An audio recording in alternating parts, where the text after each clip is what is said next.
Labas vakaras, gerbėmieji, jūs kanale Vytas skaito Vykį. Ir šiandienos tema Velykos. Velykos arba Šventos Velykos - Kristaus prisikėlimas - seniausia ir svarbiausia krikščionių šventė.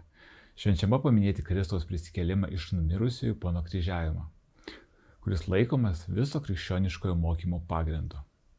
Naujajame testamente rašoma, kad tai įvykė trečią dieną po Kristaus mirties. Mirties dieną skaičiuojant kaip pirmą dieną. Šioje šventėje krikščioniškieji elementai susilieja su seniausiamis liaudies tradicijomis, su augmenijos prisikėlimo apeigomis, kuriuose buvo garbinama Deivė žemyna. Velykų data nustatoma pagal mėnulio saulės kalendorių ir vakarų bažnyčiose Velykos visada švenčiamos pirmąjį sekmadienį po pirmo pavasario lygiadienio pilnaties. Toks būdas apskaičiuoti Velykų datą nustatytas 325 metais pirmojo Nikėjaus susirinkimo metu. Jis buvo įvestas tam, kad krikščioniškoji šventė nesutaptų su žydų Pesachu, tautos išėjimo iš Egipto nelaisvės paminėjimu. Pagal Grigaliaus kalendorių ši data anksčiausiai buvo kovo 22 diena, o vėliausiai balandžio 25 diena. Rytų krikščionių bažnyčios naudoja Julijaus kalendorių, kurio kovo 21 atitinka Grigaliaus kalendoriaus balandžio 3. Dėl to rytų krikščionių bažnyčiose Velykų data gali būti nuo balandžio 4 iki gegužės 8. Pagal Velykų datą nustatomos ir kitos kintamos datos Velykų laikotarpio šventėse. Daugelį Europos kalbų Velykos vadinamas žodžiais, kurių etimologinė kilmė siejama su aramėjų pascha, iš kurio kilęs hebrajų kalbos žodis Pesach, reiškintis izraelitų išėjimo iš Egipto minėjimo šventę. Pagal Senąjį testamentą albanų pašek, graikų paša, italų paskua, ispanų pachua, prancūzų paskue, rusų pascha, rumunų pasti, švedų pask, suomių pasiekuo,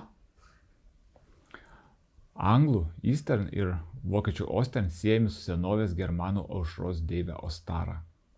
Tačiau dabar manoma, kad šventės pavadinimas kilęs iš lotyniškojo aušros žodžio albis, kuris senojoje vokiečių kalboje virto Östrium, o galiausiai pateko ir į anglų, ir į vokiečių kalbas. Lietuvių kalbos žodžio Velykos etimologija sietina su daugelyje slavų kalbų, išskyrus rusų, šiai šventei įvardyti vartojimų žodžių junginiu, kurio reikšmė yra didžioji diena, naktis. Velykdień ukrainiečių, Velykdień bulgarų, Velikdzen baltarusių, Velkanoc lenkų, Velikanoce čekų, Velikanoč slovėnų. Latvių kalboje slaviškas skolinys didžiosios dienos tapo Lieldinas. Katalikų bažnyčioje Velykos pradedamos švęsti didžiosios savaitės didžiojo šeštadienio vakare ir trunka visų Velykų laiką.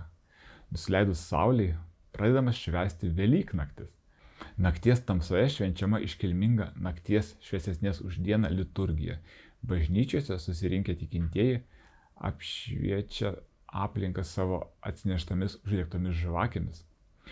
Šios nakties apeigų prasmė - prisipažinti esant kaltiems ir savo kaltėje, tamsybėje, pamatyti tikrąją šviesą, kuri nėra pastebima būnant dienoje, viduje manant, kad nesame nusidėję.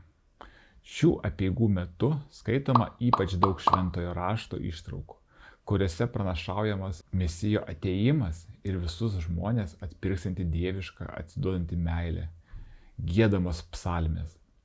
Velyknakčio kulminacija - prisikėlimo žinia. Nuo šio momento galima vėl groti vargonais, kas katalikų bažnyčioje yra draudžiama per didįjį tridienį. Buvo tikima, kad Velykų naktį vaikšto Velykų bobutė ir deda ant palangės ar prie lovos margučius. Velykų papročiuose kiaušinių skiriama ypatinga reikšmė, nes tai buvo laikoma gyvybės atsiradimo, gamtos prisikėlimo simbolis. Nemažiau svarbus ir kiaušinių dažymo ir jų keitimosi papročiai. Velykų metu valgomi tradiciniai Velykų valgiai, kurie įvairiuose regionuose yra skirtingi. Šventinis valgis buvo pradedamas nuo kiaušinio. Žemaitijoje imdavo dažytą kiaušinį, nulupdavo, supjaustydavo jį į tiek dalių, kiek yra namuose žmonių ir padalydavo linkint sėkmės ir sveikatos. Visoje Lietuvoje žinomas paprotys mušti margučius. Dažniausiai tai darydavo vyrai. Teisingai sumušus priešininko kiaušinį, sumuštai savo pasiimdavo tas, kurio kiaušinis likdavo sveikas. Paplitęs visoje Lietuvoje buvo ir kiaušinių ridinėjimas. Jei kiaušinis pataikydavo į anksčiau nuridėjusį, kiaušinio savininkas pasiimdavo abu kiaušinius. Antrą Velykų dieną vaikai ir jaunimas eidavo kiaušiniauti arba velykauti. Su velykiniais kiaušiniais susiję ir lalavimo paprotys. Lalautojai prisirinkdavo margučių ir kitokių vaišių, lalaudavo dažnai jauni vyrai. Turėjo būti muzikantas, maišanešys, giesmininkai. Toks būrys kartais apeidavo keletą kaimų. Lalauti pradėdavo pirmosios Velykų dienos vakarą. Užėję į pirkią, lalaunininkai linkėdavo sveikatos, sėkmės ir gero derliaus. Apie Velykas tiek. Ačiū, kad pasižiūrėjote iki galo. Linkiu jums linksmų Velykų, tvirtų kiaušinių ir iki pasimatymo kitose video. Ate?